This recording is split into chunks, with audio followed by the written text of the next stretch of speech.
and Northwestern. On paper, those games should be decided in the midway through the first half, and theoretically, Teague they'll rest Dobbins and get him out of harm's way.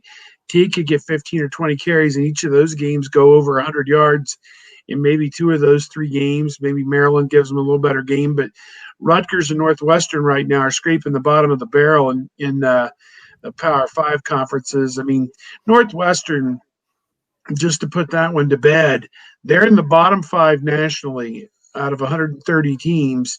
They are somewhere between 125 and 130 in scoring and total offense. That's how bad they've been. And they're not going to mount any kind of threat against Ohio State.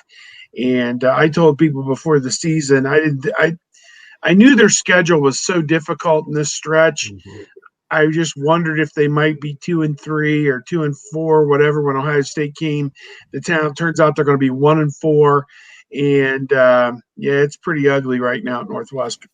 Yeah, we're seeing a Stanford team that's probably the worst that they've fielded in a decade. I watched them play Northwestern, and there was no thought of, they were only up 10-7 with like a minute left in the game, but there was no thought that Northwestern was any threat. They just couldn't block anyone. They have no explosive players. They just have nothing on offense.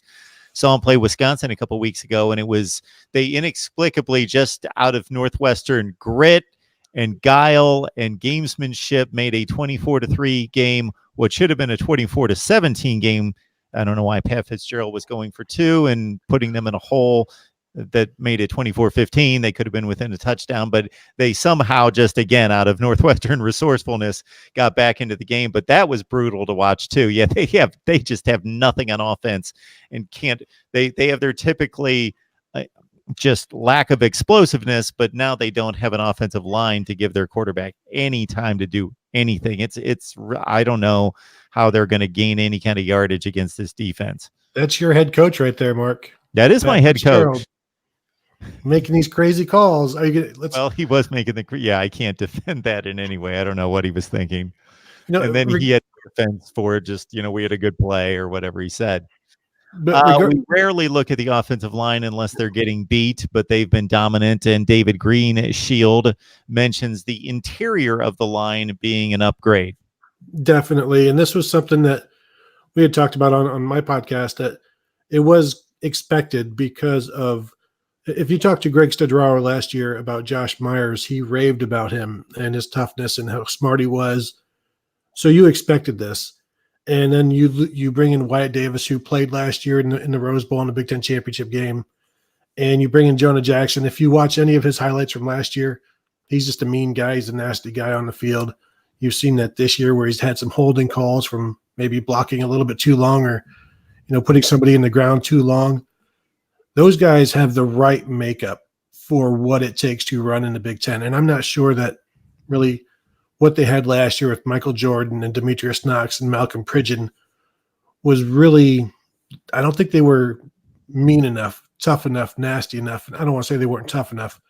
I just don't think they embraced it the way these guys do. And they aren't as like emphatic in terms of running the ball. Because you look at Pridgeon was a tackle.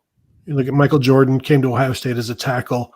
These are big, tall guys, as opposed to the guys they've got in there now who have been guards all their lives. Josh Myers came to Ohio State as a tackle. He was a tackle for about 2 days. I think it was Nick Bosa who ran around him and proved to him that, you're going to have to play on the interior, and that's where he's been ever since. And they have the right makeup all along that offensive line to run the ball, and obviously you're seeing it. And I think, yes, it helps that they have a running quarterback, because I've been saying for a while that was one of the reasons they didn't run the ball very well last year, because there was no threat of the quarterback run. And J.K. Dobbins has improved demeanor, but the offensive line is such a huge part to that as well. And I give them so much credit because they are some tough dudes, and they've gone back. They used to be called the Slobs, and that went away for a couple of years because that offensive line didn't like it, and now they've trying to start maybe readopting that. But they've got the right mentality and demeanor for what this offense likes to do.